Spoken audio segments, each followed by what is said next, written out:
parent has 2 daughters and 1 son. So they give more preference to my son, like his son, like my brother. So I used to get, why you are giving like that partiality kind of thing.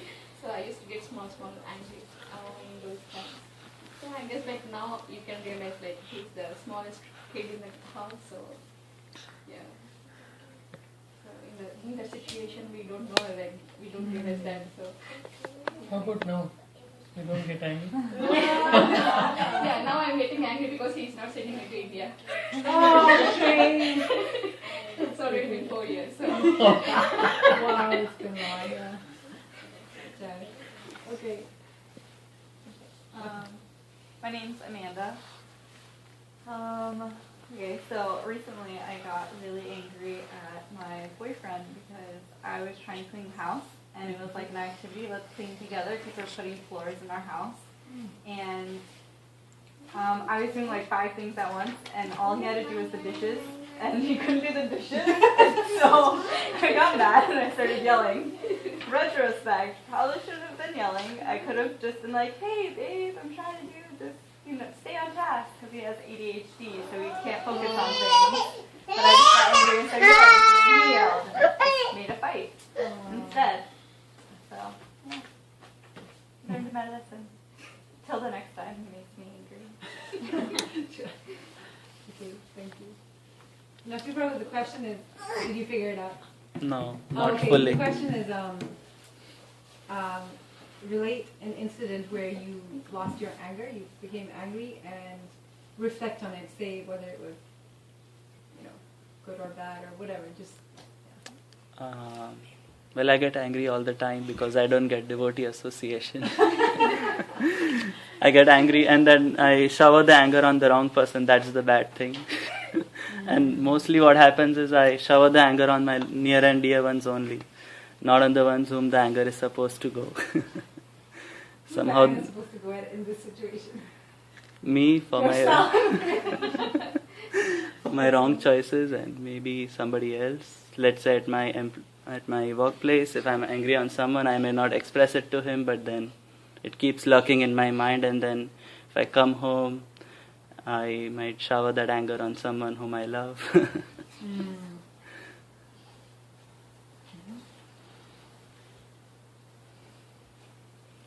Oh, Yeah, my name is Dev. As most of you told, I need to control my anger because I get angry pretty easily. Maybe sometimes on my wife. So once, as Mataji said, once I got angry and it was raining, I said, I'm leaving. No, I went down for a couple of minutes and then I came back. Okay. So then I realized, after, when I travel also, I realized, because I'm a couple of days, at least 3 days away from my home every week, so I think, then when I go there, I miss their value, I miss them, so I always think, whenever something is very near to you, you don't realize the value, but it's when you're far away, you realize the value of what you lost. But sometimes it may be too late to realize that. Okay. Speaker Prabhu. Is Shrika? Is second grade? Third grade. No, he's in kindergarten. He can't even talk. Both of them spoke, but you can't. Please. He knows a lot. Prabhu, correct me, Prabhu, if I am wrong. In Mahabharata, there is an Indian epic. Mahabharata, in that the teacher is trying to teach his disciples not to be angry. So he says, and then he asks the eldest disciple, Yudhishthira. Okay. He asks him, did you understand?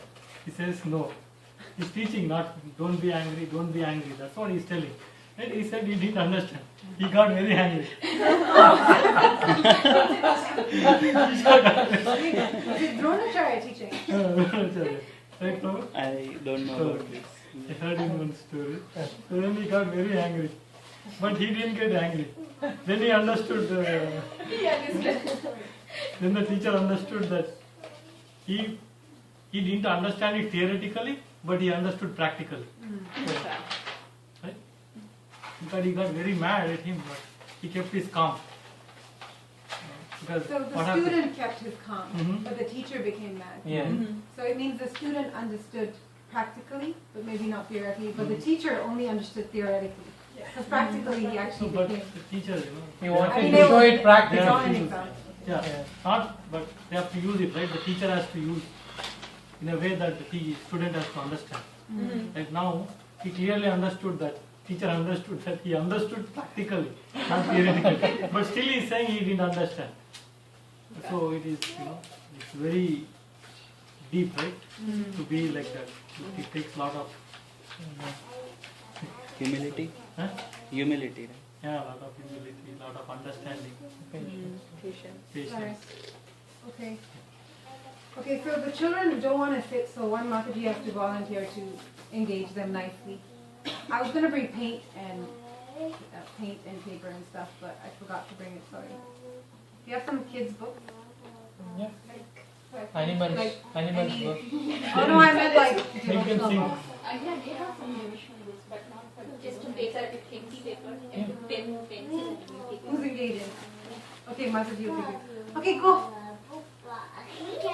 You can teach Teach them them. Kirtan so that they can Yeah, read you the can Kirtan. teach them if you want to take the kartas and stuff. Okay. You can read Mataji. What your speaker can read. Please. Okay, so, Can I get a sheet of... Oh, sorry. Yeah. Okay, so we'll start. Oh, without a doubt. Shikar Prabhu, would you like to start? We'll go in a circle and each read a couple of paragraphs each. Can we make a nice circle because I'm not able to see all of them? Fine. And the camera too. You guys don't mind being videoed, Oh, that's right? fine. I have a backache today. Oh, So that's fine. she has backache. No, I think you guys don't mind being videoed, right? No. We actually, we do put it on YouTube, but it's for people who can't make it, who don't come. They get informed that we took a video and then they can watch it afterwards, like, to get there. Okay, whatever you want. Second and third both. Karma, free will, and destiny. Karma means bias for whimsical action. The living entity would be bound in an endless chain of suffering, being perpetually subject to previous reactions. What do you want? Yeah.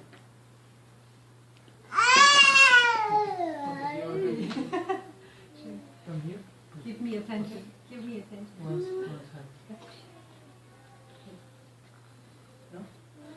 Having committed either a pious or whimsical action, the living entity would be bound an endless chain of suffering, being perpetually subject to previous reactions, and more he made was completely controlled by fate, destiny, or astrological influences. How could there be such a thing as act or love? For that matter, why should we feel regret towards something we were forced to do? And if everything is destined, why various books of various faiths take so much of trouble to offer lessons between the right and wrong, and shows the path of right action?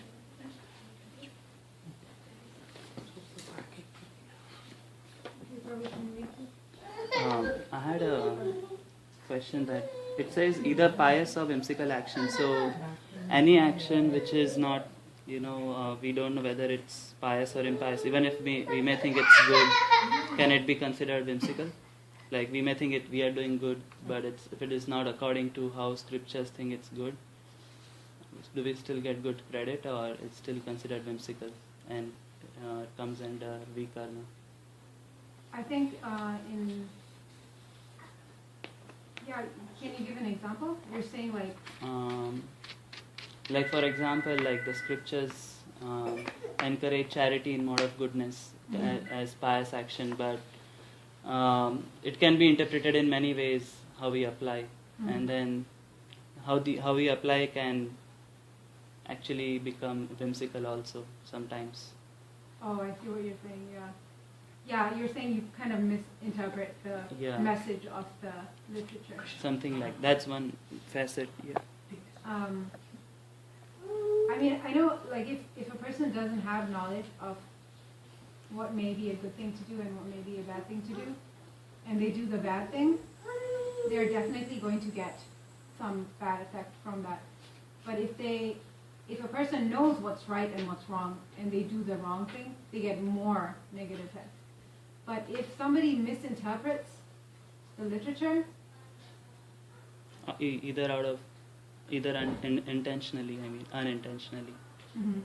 I think for any bad act, you will get some. It is considered whimsical, and you will get some negative action. But depending on the degree of how much you know that it's actually a bad thing to do, there's a direct correlation between the effect you'll get. You know what I'm saying, right? Mm-hmm. But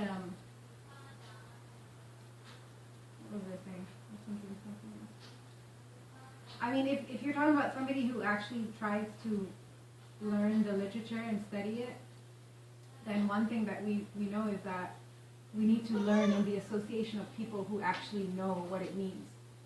And if we do that, then we won't misinterpret the literature, Mm-hmm. So it's all it's very logical. If the literature, first of all, says, it's actually in the beginning of every book, it probably says, I don't know if you guys, is this in the introduction that you've read so far?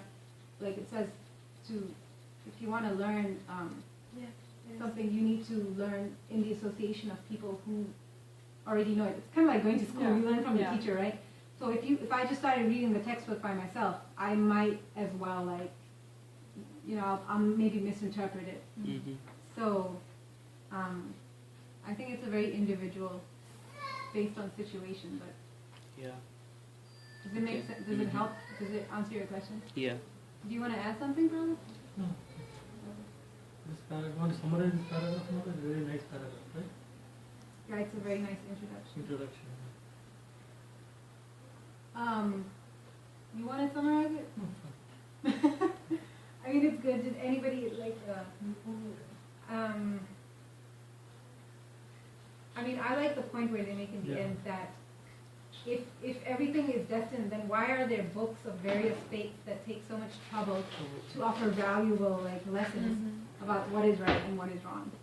I mean, people back then who may have come up with these different this knowledge, they weren't fools. They're not oh, everything's destined. We don't have to teach anybody anything, right? Yeah. Then we wouldn't have to go to school. Why would we have to do anything kind of like that? So, yeah, I like that point of view. That's what I like. It's a nice point, right? Yeah. I like the definition of karma given here in the first line, that karma means activities performed by all living entities who are conditioned by three modes of material nature. So I don't know if you know the concept of modes of material nature. I was just about to ask that. Oh, okay. You what? I was just about to ask what the Oh, three okay. modes of material are. Yeah. So this material world is operated under the control of three modes, especially all living entities who are fully conditioned. Do you know what is conditioned means? Mm-hmm. Conditioned means who are not liberated yet. Okay. They act, whatever activities they do, they either fall in mode of goodness, mode of passion, or mode of ignorance. These are the three modes. And their nature, their activities, what they eat, how they make their lifestyle, it all revolves around these three modes. And it's not that, there might be a predominating mode he is in, but there's also flavors of other modes he might be in. It's always a mixture. Mm-hmm. Okay. And so yeah, the three modes of material nature along with the time factor makes the living entities do actions. So it's like a 4 coordinate system. Can you repeat 3 modes again? Goodness, passion, ignorance. In the Gita, there's actually a chapter called the 3 modes of material nature. So you'll learn all about them. Oh, good. But yeah, it's goodness, passion, and ignorance. So, And it said that to rise to the spiritual level, you have to come to the mode of goodness within the material world to actually transcend it. so we want all our activities to be situated in the mode of goodness. Okay. Like that, yeah. So we move from like ignorance into passion, and then from there graduate into good. Like, is it tiered like that, or can It's- you? There are stairs between each. Like how he said, we're actually constantly in a mix of these modes. Okay. Sometimes if you really study yourself and evaluate your activities and your actions, you will find sometimes that, oh, that was totally the mode of ignorance, that act, and then you'll find sometimes you're very passionate about something, and then you'll find you're in the mode of goodness about doing things. So we are actually constantly fluctuating between these, but by performing more acts that are in the mode of goodness, in the Gita it explains these specific acts are in which modes. If we can perform more acts that are in the mode of goodness, then we gradually will be pulled towards that, that mode. That will dominate over the other 2 modes, basically. Yeah, like that. Okay, we should continue. You said you have to leave at 9, right? Yeah. Oh, let me check my phone. The clock is there. Oh, that is late. That is 7 minutes past. Okay, fine. So it's like, okay. Oh wow, that is exactly on point. 7 minutes past. It's 8:13. Oh, Right, yeah. That's really It is good. past. Perfect. Now we It's exactly 7 minutes past. So the first paragraph is we put a big question, right? Whether do we have free will or not? And then, or if we have a choice or not, or just we have to follow based on our fate or after the destination. So I think it will elaborate on that. Yeah. Okay, do you want to read the next 2 paragraphs? What is destined, what is not destined. By living a righteous life in accordance to the laws of nature, one attains a better position in the material world. As a result, one may be rich, learned or beautiful. Thus it is destined whether one will be born rich or poor, learned or illiterate, beautiful or ugly. What is not destined, however, is how one is going to use all these facilities awarded, or how one is going to behave in difficult circumstances. That action will decide the future destiny. Herein lays the free will for the soul to exercise. Herein lays the free will. Okay. One who is... Okay, one question again. Yeah. So it says that from our previous birth, whatever karma and desires we had, we get a birth accordingly based on, we can let, for example, our wealth and our education or physical features, everything is pre-decided. But I was also wondering, like, then it says what is not destined is how we use these facilities or our choices right now. But I had a question that if our the mode of material nature in which we are going to be in this life is also pre-decided, won't our choices be based on that mode of material nature already? I mean, do you get my point, Uma Mata? Where does it say that the most decided? Because remember, we get a psychophysical nature, it's based on our past karma, like. I think, Prabhu, actually your question, there is an answer in the 3rd paragraph. Okay. We actually read it. You've actually read this, and you should leave the discussion. I've never read it. Hare Krishna, Krishna. Prabhu, how are you? Did you make use of the map online? What's that? Guava. Oh, Hare Krishna. Hare Krishna. And this is sweet. I make some sweet. Thank you. Want chair, Mataji? No, it's okay. You can sit here, Mataji. Oh, no. Why not? Why everybody does it? So, yeah. That's different. That they are all meant for the advancement of our spiritual consciousness. Unfortunately, when a person is misguided, he misuses his high position for the purpose of sense gratification, in the form of intoxication, illicit affairs, or gambling. In these ways, the plundering senses take away all the assets that the conditioned soul has acquired with great difficulty.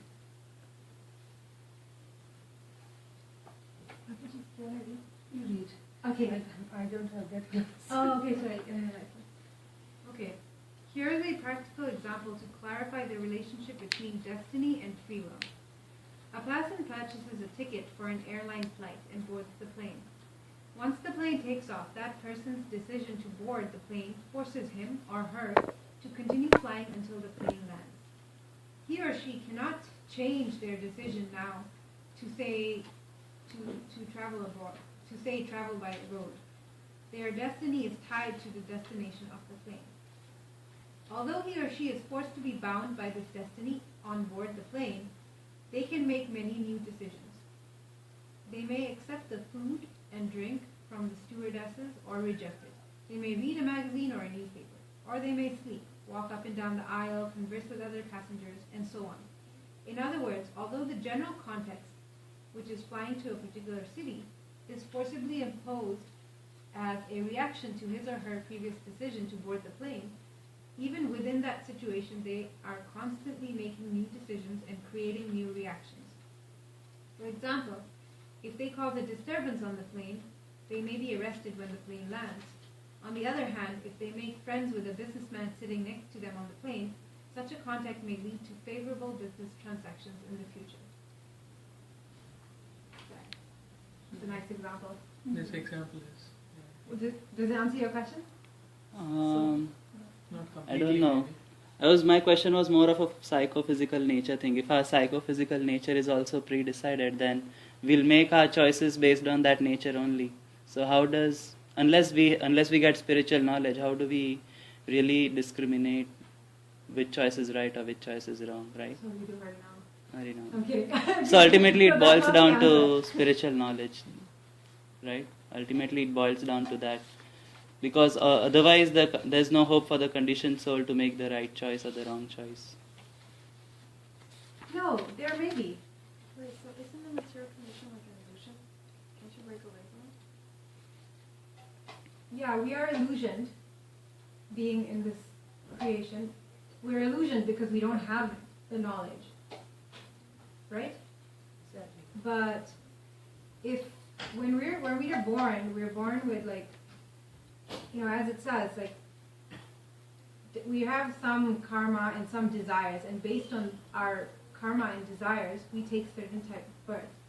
But it doesn't determine our nature.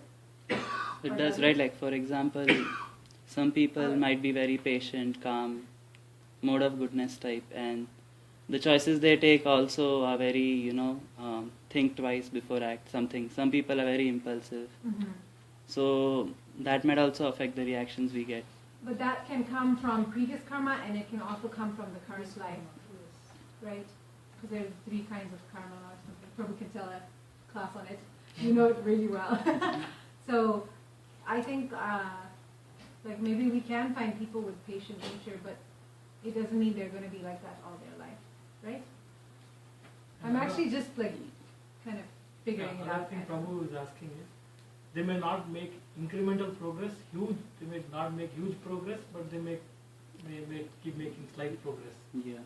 Maybe they'll get an opportunity later on maybe to make huge progress. But every time if you see Prabhu, we have a choice to make. Right? So now we are sowing the seed so that we can get the fruit. Mm. So anybody who is conditioned or anything also, like it said, right, in the flight they have some more choices to make, but everything is defined from start A to B is defined, but still they have some more choices. That also, like that, in that frame of reference also, they have some, maybe not be great choices when compared to other person, but they have their own choices. But you're right, bhakti only comes from bhakti. If a devotee doesn't intervene in the person's life, they actually have no hope. Or if they don't come across something devotional in their life, then they will continue going down the path the way they are. Whether they're doing jnana yoga or karma yoga. If there's no interference from bhakti, then there is no hope to change. The interference is also destined or not? It's causeless. They say that the only way you can come to bhakti, there are two ways only. One way you come to bhakti yoga is if there is some way in your previous life that you have somehow come into contact, even just the slightest contact. And that slightest contact is like hearing the holy name or like eating some prasad or something like that. And the other way is if Vaishnav gives you some. If the other way is if a Vaishnav. Hello. The other way is if a devotee gives you some mercy. Those are the only two ways to come into contact with some mercy, with bhakti. So all of us, like whoever wasn't born into a family with bhakti, I mean, if you're born, then you're really fortunate. But if like all of us who didn't know what bhakti is when we were born, somehow or other, maybe in our previous life, we had some contact with bhakti, something devotional, or we got some, in this life, we may have like come into contact with another devotee who gave us their mercy. These are the only two ways to come into. So what is mercy? Can you share that out? There are many forms of mercy. Some of them can be just like how you guys met the two monks at the table. But they didn't have to be out there doing that, kind of like that. So they were giving, by giving you a book, they were giving you mercy, or just if you heard the chanting somehow from afar or something, that's like getting mercy. Or sometimes you could, I don't know, what are the examples of getting the mercy? There's so many ways. You could have even just seen a devotee, or you could have just seen like a picture of like something devotional, and it's very powerful actually. We don't even understand the power of devotional, of mercy, of this mercy, but somehow that is, most of us are in that situation. We have somehow, because I wasn't born a devotee either. I became one later on. Yeah. Okay, does it answer your question? Yeah. Sorry, we just like spoke. We always talk too much. That's good. Okay, do we want to continue? Do you want to read? Yeah. Thus, our destiny does not hamper our free will. A sincere soul engaged in the process of Bhakti. I'm sorry, we can look. They're new, right? Yeah. What are your names? Satish. Satish and I'm Srinivas. Srinivas. Have you come before? Okay, I never remember this. Okay, so we're just reading and so thank you, sorry. No problem. Okay, sorry. So, thus, our destiny does not hamper our free will. A sincere soul engaged in the process of Bhakti, loving devotional service, can easily overcome the previous conditionings by humble submission to the grace of God. By being grateful and submitting ourselves to the will of God, Krishna, as Paramatma, within the heart, eradicates the reactions to all karma and cleanses the mind of all misgivings. In Bhagavad Gita, chapter 18, text 10 through 11, Krishna says, "To those who are constantly devoted and worship me with love, I give the understanding by which they can come to me. Out of compassion for them, I, dwelling in their hearts, destroy with the shining light of knowledge the darkness born of ignorance." Yeah, that kind of answered your question also, right? That was a nice verse. Okay. Devi Mata, do you want to read the next paragraph? My endeavor or God's grace. Some people think there is No such thing as destiny. Everything is in our own hands. The philosophy is called karma vada. It is similar to the way a baby monkey holds on to the mother. The baby monkey holds on to the belly or back of the mother monkey, and the mother jumps from one branch to another. It is entirely up to the baby to hold on to the mother. If the baby's grip loosens, the baby slips. This kind of philosophy only leads to frustration. Mike Tyson, on becoming the world's heavyweight boxing champion at the age of 19, declared, "I am the youngest champion and I will be oldest champion." In his 40s, he was trying to make a comeback, but he soon gave up after being defeated, saying, "I can't lie to myself anymore, I can't fight anymore," and announced retirement. Some other people think everything is determined by destiny, nothing is in our hands. This philosophy is called Daiva Vada. It is similar to the way a cat carries the kitten in its mouth. The kitten is completely dependent on the mother cat. This philosophy is usually used to justify laziness or irresponsibility. The truth, however, lies... Maybe. Truth, however, lies somewhere in between. The Vedic texts explain that these two ideologies, karma, Veda, endeavor, karma alone determines success, and Daiva Veda, destiny, Daiva alone determines success, are two extremes of the pendulum of human imagination. In reality, success requires both, endeavor and destiny. For example, in agriculture, a good harvest requires both diligent plowing and timely rains. Plowing represents endeavor and rain signify destiny. Despite plowing, no harvest can result if there are no rains. Similarly, sometimes, despite our best efforts, we may fail due to adverse destiny. It's a really nice. Yeah. Very It clear clearly example. says that Yeah. it's just not destiny or karma. Yeah, I didn't know these two technical terms, karma vad and deva vad, Right. like the two extreme ends of the... There's another term for it, I forgot. Nivritti marg and pravritti marg. Have you heard of it? Oh, Nivritti and pravritti. but it is this one? Oh. Yeah, nivritti means no action, everything is decided by destiny, and pravritti means you always remain engaged, you have to do, and you only control your destiny. Is that right, Prabhu? You might have heard about it. Mataji, you might have heard pravritti and nivritti. Yes. Okay. Is that what the same Yes. thing? Okay. Anyways. Good to know. Right, okay, are we going to read the last paragraph? Yeah. When people are uninformed about the role of destiny in determining results, failures make them feel hopeless. I am worthless and cannot do anything well, even when they have the potential to perform well in the future. Consequently, today many people in the world are, unfortunately and needlessly, suffering from mental problems like inferiority complex, low self-esteem, depression and self-pity. Lord Krishna gives us hope in the Bhagavad Gita by pointing out that though we do not determine the result, but we do play a significant role. As Krishna says in the Bhagavad Gita, chapter 2, text 47, you have a right to perform your prescribed duty, but you are not entitled to the fruits of your action.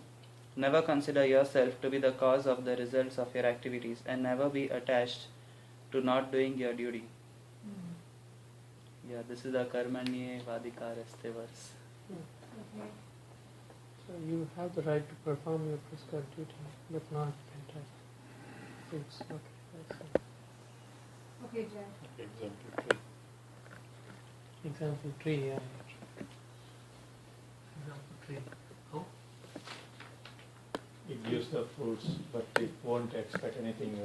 What we are doing for tree, even the action, it comes automatically from the nature. It absorbs like water or air or anything. It won't. Yeah, nice example, but human beings are on a completely different level. Yeah. That's why you do your reaction, and reaction, don't expect the reaction. It comes somewhere. If you want to help someone, you can help. But you may not expect the help from the same person. You may get help from some other way, some other different people. Unconditional care. You have to do unconditional care. Yeah. I wanted to comment on this word prescribed duty. Okay. That sometimes we manufacture our own duties. Like, it may not be. First of all, we need guidance to identify what is our prescribed duty, right? Mataji, you can help me out. Yeah, sure. Or Prabhuji also. Mataji, Sudevi Mata. So, yeah, we may do things thinking, oh, it's good, so let me do it, but it may not fall within our purview of prescribed duty, actually speaking. Because we are just thinking it's good, so it's actually coming under whimsical action, right? Is that true? It could be. Yeah, like it depends on your intention, like how are you making the decision, right? What is your intention? No, I'm not talking of spiritual activities, I'm just talking of material, mundane activities. If we think something is good, okay, let me go do it. But it's something I'm doing voluntarily. For example, my job work is my prescribed duty because it's something I have to do to maintain my body and soul together. But apart from that, I may take up something voluntarily, and is that voluntary good activity is considered prescribed duty, or I don't know how to explain further my question. Yeah, I think I understand. Sometimes we manufacture our own duties and we think, okay, this is my duty, we just keep doing it. But it's actually something we are doing extra. But you're thinking that is your duty, but that is not your duty. The Bhagavan Krishna says, like, everything I am asking you to do, in my action you are doing. You are nothing. You are doing everything in my, what do you say? My instrument. Yeah. Instrument to perform. Like that. So you think like you were like a programming or something, whatever your work is, your duty. But even though if the Krishna or whoever Bhagavan says, like if you can do, even if you don't do, your job will be there. That means whatever he asks you to do, you do.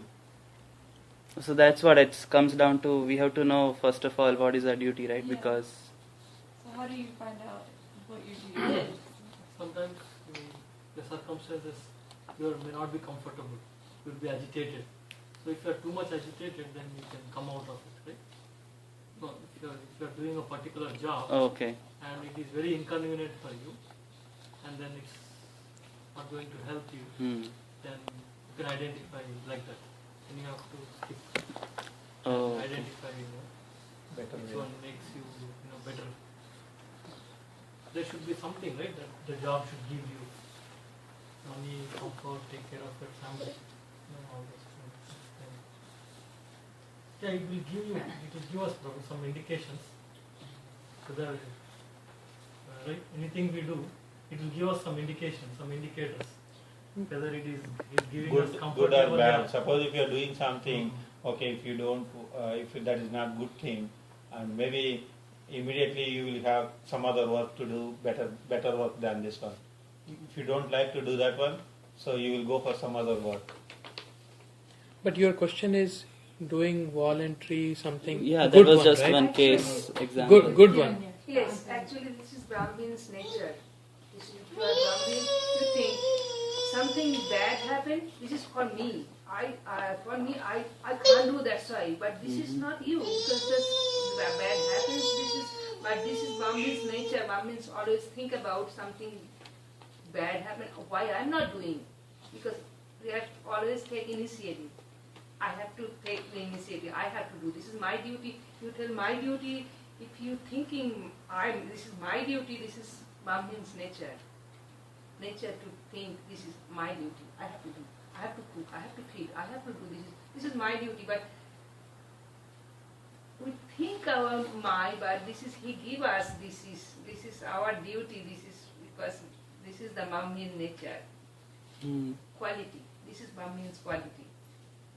So if you think about this way, that means your practice is in the upper level, you go to the upper level. Our practice, we have to always, Krishna tell you can't do anything, practice. Practice you can't do anything, you can control, mind. Mind is a very powerful thing. You can go anywhere in India. That's why Bhakti Yoga is most easy. The Jnana Yoga, Dhyana Yoga, all is very hard, very hard. That's why Krishna told Arjuna to do the Bhakti Yoga. This is most easiest. So you mean yes. like doing activities within the purview of Bhakti Yoga is considered prescribed duty? Yes. The definition is here if you read the purport of this verse, but I mean it's a general definition. You obviously have to see how it fits in your life. Okay. But there's a lot more to explain, but just in brief, it says that everyone has his propriety right in regard to prescribed duties, but should act without attachment to the result. Such disinterested obligatory duties doubtlessly lead one to the path of liberation.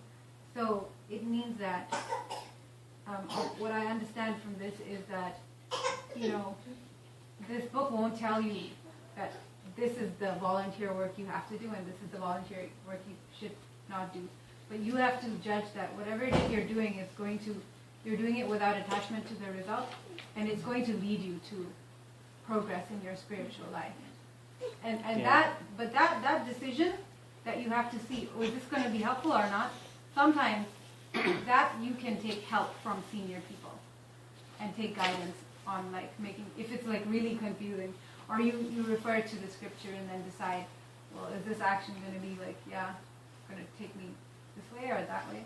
And then you can get help from the people who may have more experience or whatever, friends, whatever. Yep. Are you satisfied? Yeah. I think I'm asking a very Can I add another challenging example question. for that? For example, take Steve Jobs, right? He wanted to do something like iPhone, like a kind of touch screen, but he didn't really enjoy all the results. Like we are the one enjoying that, right? The same way, you do what you want to do, the other people will get benefited. So don't expect what these guys are saying. I wanted to enjoy. That means all this process is it won't take place. Right? So it's like sacrifice for the enjoyment of other people. Like what he wanted to do, he was just doing that. Okay. The results are it is for others, but he's getting benefited by we are all remember him, right? The same way, don't expect the results and don't wait for the results. Whatever you wanted to do it for. For you, For you. follow your passions. For example, I'm a volunteer, right? And I volunteer only to help people. And so what I do is really intense, and it is really traumatic every time I do it. But it's something that gives other people good feelings. And so I can take that with me is beneficial to me, that I'm helping somebody, even though I'm not getting anything out of that. And I'm not attached to, is this going to lead to a job, or is this going to lead to me being this way? It's more just about the act of helping rather than my personal gain. Right. Yeah, Radhanath Swami says a lot of times, in giving we receive. Mm-hmm. In giving, yeah. Okay.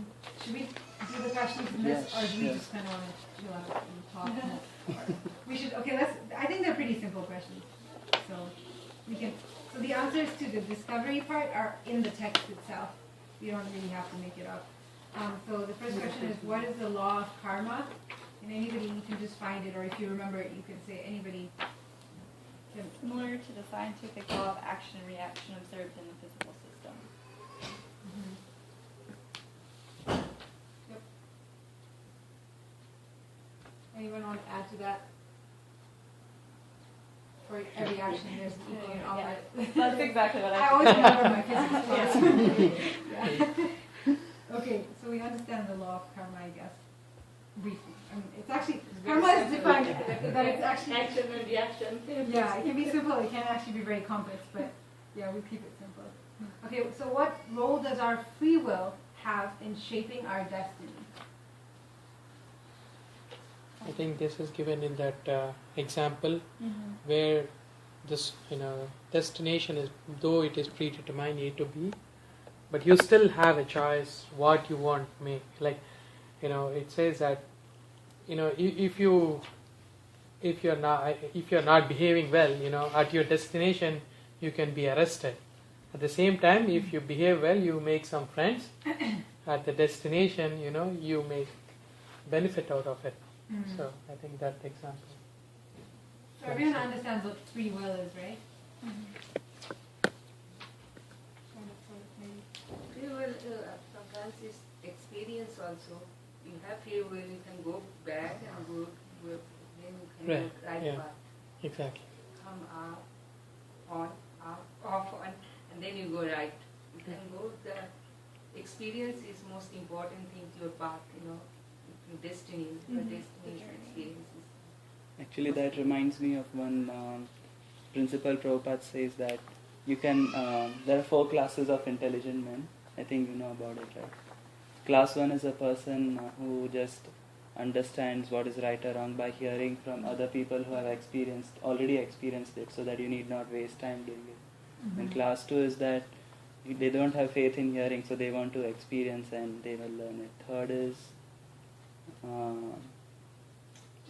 They do wrong and they correct I'm missing themselves, something. Yes. They will experience it also. Yeah. No, the first one is like you hear, Hear and understand. and then the second one is You like see. you see it. See and understand. You see it and understand it. Third is experience and Because you understand. actually do Fourth it. is you experience and don't understand. You do, you still don't So you understand. keep doing it. The foolish person will keep doing it over and over again. So, wait, how's the connection? You're talking She was about saying, there's- right, like we sometimes we make choices just to get the experience, and just for the learning process we make the choices because we don't know whether it's right or wrong. We want to try it out. Is that what you meant? Yes. Okay. Oh, okay. But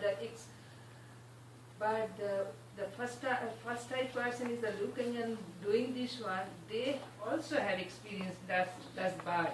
Yeah. This is the intelligence. Also, you get that's bad. You are not. This is the when you're born, you get something. Yeah. Bank balance. Just like money, you bring. This is we bring some. That's karma. The previous karma, you get some and come here, and then start from here. That's when karma gets complicated. You never know. Yes. Okay, very good. So the next part is the understanding section, which is, I guess, kind of like summarizing. Is that what it is? We usually just summarize, or like whatever we take out of the whole text. So the question is, how can we overcome our destiny?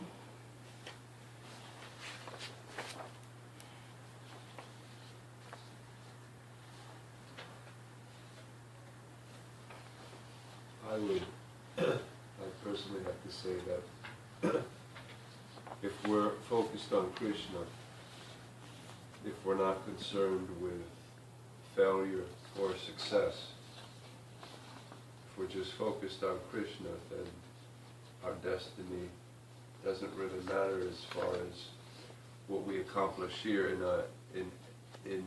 the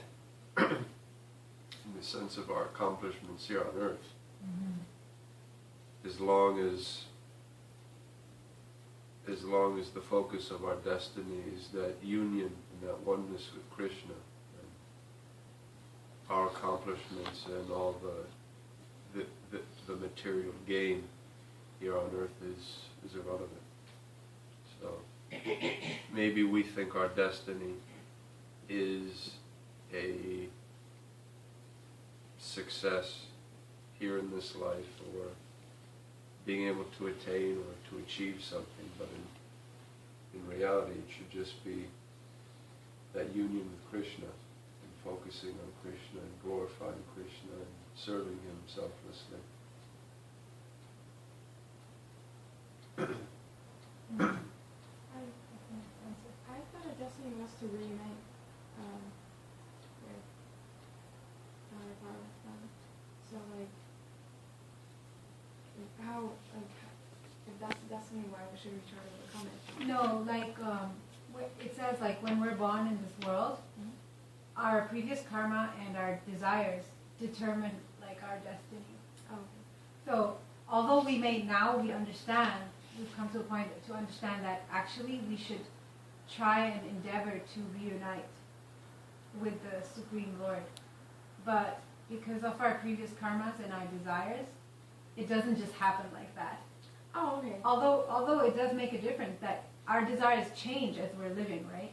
Based on we learn new things and we meet different people, and our desires change. So it does have an effect, but in this context, we're saying like, well, how can you get over that destiny that came about your previous karma and your previous desires? Okay. Yeah. But that, nice statement. I like it. That was good that you just said, well, what are we doing here? Why you just want to unite? You're like taking it, or you've already got the message. You know? It is said that soul is already destined to go back to God, and it's just a matter of time. Time, exactly. And our free will choice, how early we want to go back or how late we want to go back. How many millions of years you want to wait. That's a hopeful statement, right? We're actually all destined to go back to where we originally came from. But it's right, like we could take this birth Elevator or the stairs. Millions of births or whatever. So Prabhu said, right? It is the exact same.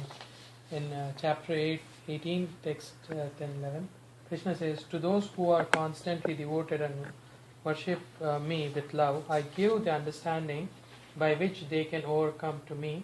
Out of compassion for them, I dwelling in their hearts, destroy the shining lamp of knowledge and darkness born of ignorance. So he clearly says that, and even here also,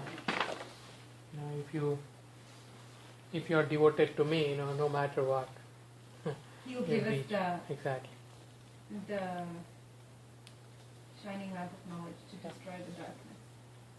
And so that darkness possibly refers to the previous karma or bad or whatever negative desires we have. Yes, actually, he's a great student of the Gita. Sorry, I stole your book. Surrender me, I can rescue you. I can rescue you. It's clear. It's clearly told. Yeah. Yes. It's just like, yes, water. Crystal clear water. You're very nice.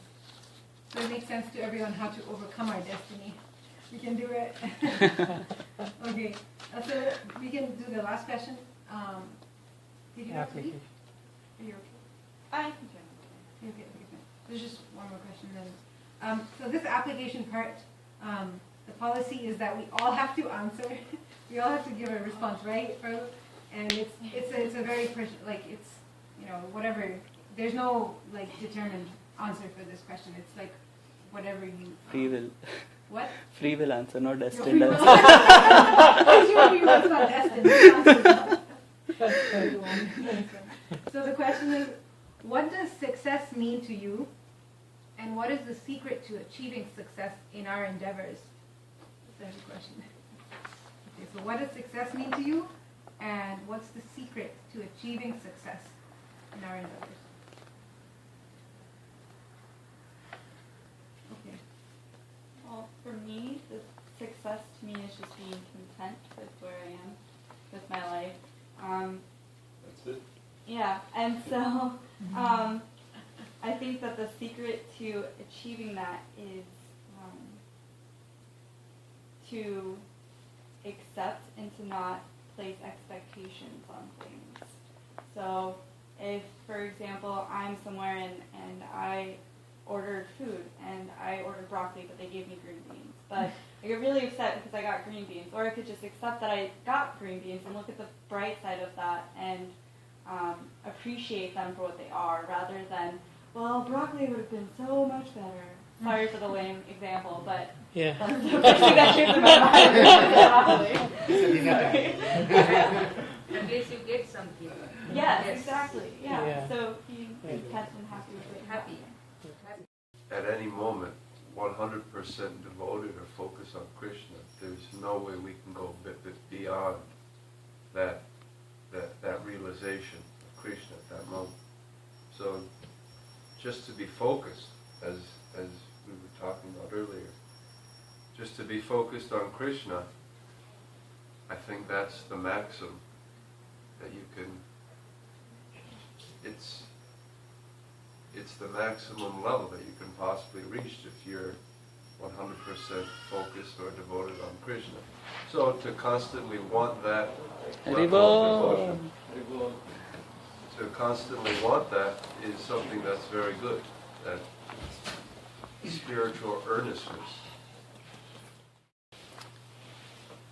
But I like your point that the maximum limit is to be focused on Krishna in principle, but even within that there are many details where we can go from one level to another in the spiritual progression. For example, I might increase my chanting, or I might increase my reading of scriptures. There are vast amount of scriptures which have, for example, a lot of nectar, and I have not yet read it.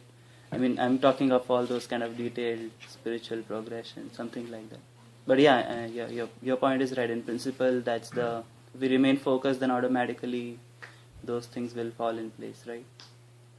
I think all I'm trying to say is all those prior moments of you reading scripture don't really matter, it's just that present moment of you reading scripture. So just because you've read all those scriptures in the past doesn't make that moment any more grand, any more great. But if it helps me... Because that moment is the exact same as that moment in the past, because you're still reading scripture. No, but the purpose of reading scripture is to increase our love for Krishna. And you said if we want to remain focused on Krishna, it's like an infinitely attracting magnet. You want to know more and more and more. It's like that, right? Krishna is infinite. Right. So that's why scriptures are meant to encourage our love, to increase our love. Right. So I was talking of that greed actually, like the greed to love Krishna more by knowing through devotees or reading scripture or increasing chanting, something like that. In that line I was speaking about. So your point was different from that in principle, I guess. To remain content, I guess. I think I was just saying it's correct to want to pursue Krishna in that sense, to constantly want to pursue him, and to constantly want to further that love and deepen that love for Krishna. I think that's something that's correct. So it's the same idea we both spoke about, but different words, I guess. So did you make the point that, Sudhir probably made the point that you can endeavor for all kinds of material success, but you will actually never reach an end to that. So unless you take spiritual tone, then only we can actually, our definition of success will actually be consistent. Otherwise it's always like whatever, plateau. We need to reach a plateau, and that will only happen when we define our success as something spiritual, as Nathan Prabhu has realized already. Yeah. Okay. Very nice. Prabhu, you wanted to share something, right? I'm sorry I stopped you. You were saying determination. Oh, determination. The Okay. secret to achieving success in the endeavor. Prabhu, you want to tell something? Secret to achieving success. What's the secret? I want to know too. I don't know. You want to know? Okay, so I feel that the secret to achieving success in our endeavors is just being patient and at the same time being willing to strive to reach that higher power. So yes, it's nice to feel contentment, but at the same time you can't stay in the same place for the rest of your life, because if you do, you're not going to push yourself further, if that makes any sense. Mm-hmm. I'm with you. I second you. I remember that point. Utsahat Nishchayat Dhairya. Yeah, I was just thinking of that verse. There's a really nice verse in one of the scriptures that says the first three items of if you want to succeed in spiritual life specifically, but even otherwise, enthusiasm, which we were saying you must keep at it, and then the second one's confidence. And Nishchayat, determination. And the third one is patience. Well, it's Utsaha Nishchayat Dhairya, right? Nishchayat is determination. Endeavor with confidence and patience. Yeah. So I think that was gels everybody's points then. Yeah, I think it's a nice question. Yeah. The secret. I know. I guess there can When be. you sing that that sloka, but no one understands, but if Oh, you sorry, put it in yeah, the we words, just- sorry, we just did it so quickly. Exactly, yeah, that's right. Yeah. The shloka The goes- explanation, yeah, it gives. Krishna? It says Utsaha Nishchaya Dhairya Tat Karma Come here. Nivartanat Sangatyaga Sato Nitya Shakti Bhakti Prasiddhiti. I was going to say the wrong one. So it says that there are 6 principles favorable to the execution of devotional service. And these 6 principles are enthusiasm, endeavoring with confidence, patience, and then the 4th one is acting according to regulative principles. The 5th one is abandoning the association of non-devotees. And the 6th one is following in the footsteps of the previous acharyas, the previous learned people. So the 5th one is abandoning the association of non-devotees. So it's kind of like, our association takes a big toll on who we are today, right? So if we would associate with individuals who perhaps are not interested in spiritual life, we may start to deviate. It's kind of like peer pressure. We may deviate to materialistic activities. So when we keep our association with like-minded people who are interested in, say, spiritual endeavors, then we are more likely to be able to achieve the spiritual success. Yeah, that's what that one means. Association, I can tell an example. I was talking to my dad. He said that he had a friend and who moved among people who were passionate about horse racing. And now he was associating with them, is getting more information. What happens? Information should lead to some action, right? So he's talking every day about horse racing, everything is going on. Now he got interested in horse racing. Now everything is detrimental for him. He was a very nice guy. Now he lost everything because this horse racing. Oh, was he betting and stuff? Yeah. Oh, Krishna! So you associate, right? Yeah, exactly. It becomes like that. Somehow you get interested. Every day if you keep hearing, you're nicely getting. Same thing like software. If you're a software programmer or software, and if you want to impress your boss, what is your first thing is you want to know what is your boss interest. Then you do the same thing, follow the same thing. If he is soccer, football, and you watch football and you talk about football, people spend like years together to plan. Same thing. Very nice. Okay, so maybe we know some secrets, but anyway, I think the secret is associating. Sometimes we get to know more. I think Sampath Prabhu has gone to India. You should share your secrets. Yeah. What type of secrets? Yeah, welcome back. It's nice to see you after a really long month, right? It's been a month. Yeah, a month. Yeah. Okay, well, maybe we can wrap up and have prasada. Should we have prasada? Yes? No? You usually don't want to touch the beads with your first finger because our first finger represents our ego. It's like, oh, you it's kind of, or you pick your nose with that. So usually just touch with these 2 fingers or the others and not the first one. And we're all going to just chant in unison. So we'll go around. It might take like 10 to 15 minutes because we're doing it together, but generally when we do this on a daily basis, we usually take about 7 minutes to do one full circle of these 108 mantras. It's a really potent thing to do because by the time you finish the whole round, you've said, what is it? I can't do the math. 108 times 16. What is that? 1078 or something. You said the holy names of God like a lot of times, just in a simple way. So it's a very potent thing. And then as we learned on Wednesday, we can just focus our mind to the sound vibration. So this will happen. You will find your mind wondering, oh, this or that or something, But if we try and just direct our ears more to what we're saying or hearing, it'll help to focus the mind in that way.